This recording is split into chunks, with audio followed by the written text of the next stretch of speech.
ধন্যবাদ স্যার। ভারপ্রাপ্ত চিকিৎসক আমাদের এই বিভিন্ন যে কাউন্টার ইনসার্জেন্সি অপারেশনে আমরা সবসময় আমাদেরকে নিয়োজিত করে রাখি।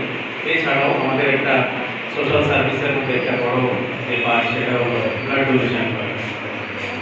এই 6 ব্যাটালিয়ান রামচন্দ্রঘাটে গত 2010 থেকে আমরা এখানে আছি।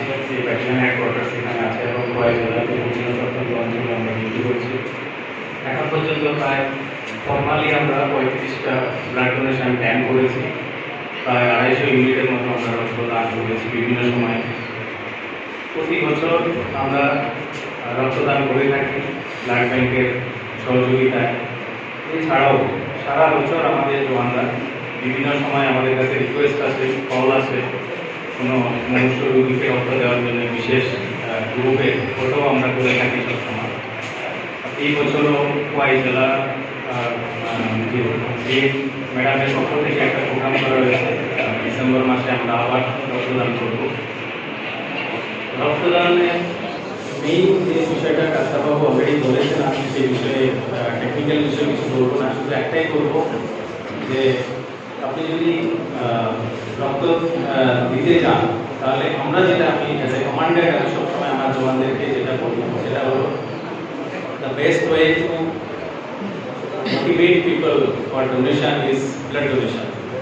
আমরা যেমন আমি ব্যক্তিগতভাবে সবসময় বিশ্বাস করি যে নিজে যদি আমি উদ্বুদ্ধ হয়ে আমি নিজেও ব্লাড ডোনেট করি তাহলে অটোমেটিক আমার নিচে যারা কাজ করে, আমার সঙ্গে যারা কাজ করে তারাও উদ্বুদ্ধ হবে।